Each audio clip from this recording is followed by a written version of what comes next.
ओम नमः भगवन्ते वासुदेवाय। श्रीमद्भागवत नाट्यम पहला अध्याय। देवर्षि नारद की भक्ति से भेंट। सच्चिदानंद स्वरूप भगवान श्री कृष्ण को इस प्रकार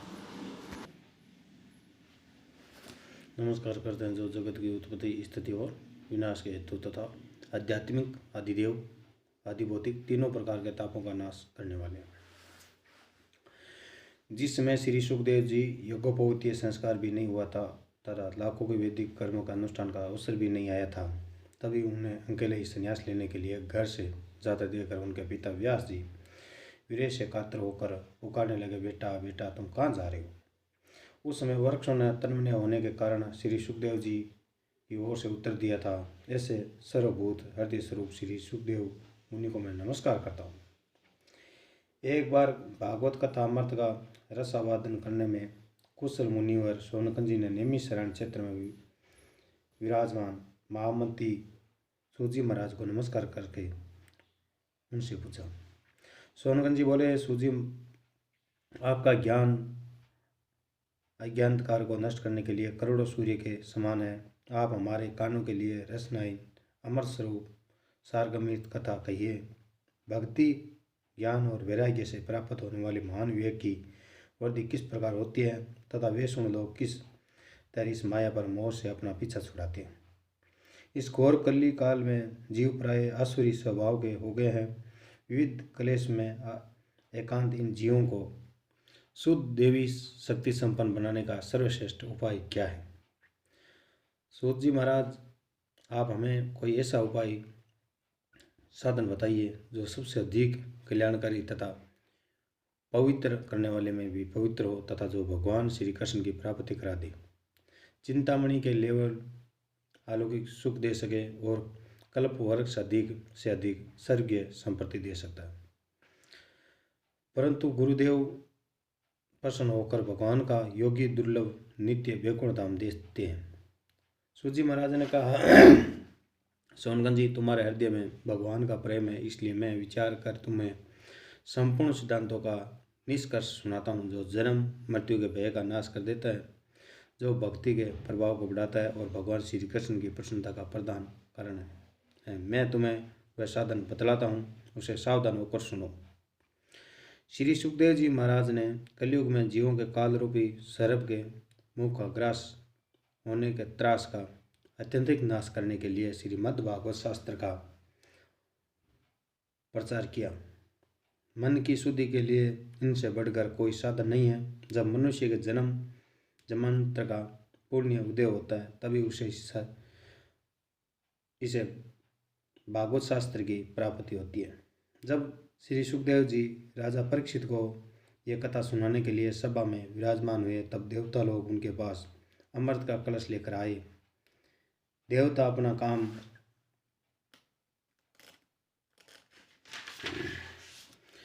बनाने में बड़े कुशल होते हैं। अंत यहाँ भी सबने सुखदेव जी मुनि को नमस्कार करके कहा, आप ये अमृत लेकर बदले में हमें कथा अमृत का दान दीजिए। इस प्रकार परस्पर विनिमय अदला बदली हो जाने पर राजा परीक्षित अमृत का पान करें और हम सब श्रीमद् भागवत रूप अमृत का पान करेंगे। इस संसार में कहाँ कांच और कहाँ बहुमूल्य मणि तथा कहाँ सुधा और कहाँ कथा। श्री सुखदेव जी महाराज ने यह सोचकर उस समय देवताओं को की हंसी उड़ा दी।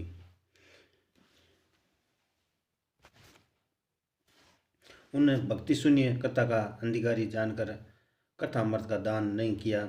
इस प्रकार यह श्रीमद् भागवत की कथा देवताओं को दुर्लभ है। पूर्व काल में श्रीमद् भागवत के शरण से ही राजा परीक्षित मुक्ति देकर ब्रह्मा जी को भी बड़ा आश्चर्य हुआ।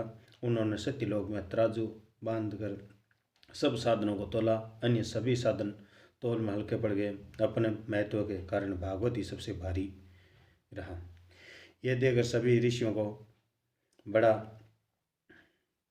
विस्मय हुआ, शंका हुई। उन्होंने कलयुग में इस भगवत रूप भागवत शास्त्र को ही पढ़ने सुनने तत्काल मोक्ष देने वाला निश्चित किया। सप्ताह विधि से श्रवण करने पर यह निश्चित भक्ति प्रदान करता है। पूर्व काल में इसे दयापरायण सनाकांदी ने देवर्षि नारद को सुनाया था। यद्यपि देवर्षि ने पहले ब्रह्मा जी के मुख से इसे श्रवण कर लिया था, तथापि सप्ताह श्रवण की विधि तो उन्हें सनाकांदी ने ही बताई थी। सोनगंज जी ने पूछा, संसारिक प्रपंच से मुक्त एवं विचारशील नारजी का सनाकांदी के साथ संयोग कहाँ हुआ और विधि विधान के श्रवण में उनकी प्रीति कैसे हुई। सूजी महाराज ने कहा, मैं तुम्हें ये भक्तिपूर्ण कथा सुनाता हूँ जो श्री सुखदेव जी ने मुझे अपना अन्य शिष्य जानकर एकांत में सुनाया था। एक दिन विशालपुरी में मैं चारों निर्मल ऋषि सत्संग के लिए आए। वहाँ उन्होंने नारद जी को देखा। सनाकांत जी ने पूछा, ब्रह्मान आपका मुख उदास क्यों हो रहा है? आप चिंतातुर कैसे हो? इतनी जल्दी जल्दी आप कहाँ जा रहे हो और आपका आगमन कहाँ से हो रहा है? इस समय तो आप इस पुरुष के समान व्याकुल जान पड़ते हो जिसका सारा धन लूट गया हो। आप जैसे आसक्त हित पुरुषों के लिए यह उचित नहीं है, इसका कारण बताइए। नारद का, मैं सर्वोत्तम लोक समझकर पृथ्वी में आया था। यहाँ पुष्कर, प्रयाग, काशी, गोदावरी, नासिक, हरिद्वार, कुरुक्षेत्र, श्रीरंग, सेतुबंधन आदि तीर्थों में इधर उधर विचरता रहा, किंतु मुझे कहीं भी मन की संतोष देने वाला शांति नहीं मिली। इस समय अधर्म के साये कलयुग ने सारी पृथ्वी को पीड़ित कर रखा है। अब यहाँ सत्य, तप, सोच, बाहर भीतर की पवित्रता, दया, दान आदि कुछ भी नहीं है। बेचारे जीव केवल अपना पेट पालने में लगे हुए हैं। असत्यभाषी, आलसी, मंदबुद्धि, भाग्यहीन, उपद्रवग्रस्त हो गए हैं। जो साधु संत कहे जाते हैं वह पूरे पाखंडी हो गए हैं। देखने में तो वह वीरकत है, किंतु स्त्री, धन आदि सभी का परिग्रहण करते हैं। घरों में स्त्रियों का राज्य है। साले सलाहकार बने हुए हैं। लोभ से लोग कन्या विक्रय करते हैं और स्त्री पुरुष में कलह मचा रहता है। महात्माओं के आश्रम, तीर्थ और नदियों पर यौन और विद्रिमियों का अधिकार हो गया। उन दुष्टों ने बहुत से देवालय भी नष्ट कर दिए हैं। इस समय यहाँ न कोई योग्य है, न सिद्ध है, न ज्ञानी और न सत्कर्म करने वाला ही है। सारे साधन इस समय कली रूप दावानल से जलकर भस्म हो गए हैं। इस कलयुग में सभी देशवासी बाजारों में अन्न बेचने लगे हैं। ब्राह्मण लोग पैसा लेकर वेद पढ़ाते हैं और स्त्रियां वेश्यावृत्ति से घर चलाने लगी है। इस तरह कलयुग के दोष देखता और पृथ्वी पर विचरता हुआ मैं यमुना जी के तट पर पहुंचा, जहां भगवान श्री कृष्ण की अनेकों लीलाएं हो चुकी हैं। मुनिवरों सुनिए, वहाँ मैंने एक बड़ा आश्चर्य देखा। वहाँ एक युवती स्त्री खिन्न मन से बैठी है और उसके पास दो वृद्ध पुरुष अचेत अवस्था में पड़े जोर जोर से सांस ले रहे हैं। वह तरुणी उनकी सेवा करती हुई कभी उन्हें चेत करने का प्रयत्न करती है और कभी उनके आगे रोने लगती थी। वह अपने शरीर के रक्षक परमात्मा को दसों दिशाओं में देख रही थी। उनके चारों ओर सैकड़ों स्त्रियों से पंखा झेल रही थी। बार बार समझाती जाती थी। दूर से ये सब चरित्र देखकर मैं कुतूहल उसके पास चला गया और मुझे देखकर वह युवती खड़ी हो गई और बड़ी व्याकुल होकर कहने लगी। युवती ने कहा, अजी महात्मा, क्षण भर ठहर जाइए और मेरे चिंता को भी नष्ट कर दीजिए। आपका दर्शन तो संसार के सभी पापों को सर्वथा नष्ट कर देने वाले हैं। आपके वचनों से मेरे दुखों की बहुत कुछ शांति हो जाएगी। मनुष्य का जब बड़ा भाग्य होता है तभी आपके दर्शन हुआ करते हैं। नारद जी कहते हैं, तब मैंने उस स्त्री से पूछा, देवी तुम कौन हो? ये दोनों पुरुष तुम्हारे क्या लगते हैं और तुम्हारे पास ये कमल नयनी देवियाँ कौन है? तुम हमें विस्तार से अपने दुख का कारण बताओ। युवती ने कहा, मेरा नाम भक्ति है। ये ज्ञान और वैराग्य नामक मेरे पुत्र हैं। समय के फेर से ही ऐसे जर्जर हो गए हैं। ये देवियाँ गंगा जी आदि नदियाँ हैं। ये सब मेरी सेवा करने के लिए ही आई है। इस प्रकार साक्षात देवियों के द्वारा सेवित होने पर भी मुझे सुख शांति नहीं है। तपोधन, अब ध्यान देकर मेरा वर्ताव सुनिए। मेरी कथा वैसे तो प्रसिद्ध है, फिर भी उसे सुनकर आप मुझे शांति प्रदान करें। मैं द्रविड़ देश में उत्पन्न हुई, कर्नाटक में बड़ी हुई, कहीं कहीं महाराष्ट्र में सम्मानित हुई, किंतु गुजरात में मुझको बूढ़ापन में आ गिरा। वहाँ घोर कलयुग के प्रभाव से पाखंडी ने मुझे अंग भंग कर दिया। चिरकाल तक ये अवस्था के रहने के कारण मैं अपना पुत्रों के साथ दुर्लभ और निस्तेज हो गई। अब जब से मैं वृंदावन आई हूँ तब से पुनः परम सुंदरी रूपवंती नवयुवती हो गई हूँ। किंतु सामने पड़े हुए ये दोनों मेरे पुत्र थके मंदे दुखी हो रहे हैं। अब मैं ये सा स्थान छोड़कर अन्यत्र जाना चाहती हूँ। ये दोनों बूढ़े हो गए हैं, इसी दुख से मैं दुखी हूँ। ये तरुणी क्यों? ये दोनों मेरे पुत्र बूढ़े क्यों? हम तीनों साथ साथ रहने वाले हैं, फिर भी ये विपरीतियाँ क्यों? होना तो ये चाहिए कि माता बूढ़ी हो और पुत्र जवान होना चाहिए। इससे मैं आश्चर्यचकित चित्त से अपनी इस अवस्था पर शोक करती हूँ। आप परम बुद्धिमान एवं योग निधि है, इसका कारण क्या हो सकता है, बताइए। नारद जी ने कहा, साधु, मैं अपने हृदय में ज्ञान दृष्टि से तुम्हें संपूर्ण दुखों का कारण देखता हूँ। तुम्हें विषाद नहीं करना चाहिए।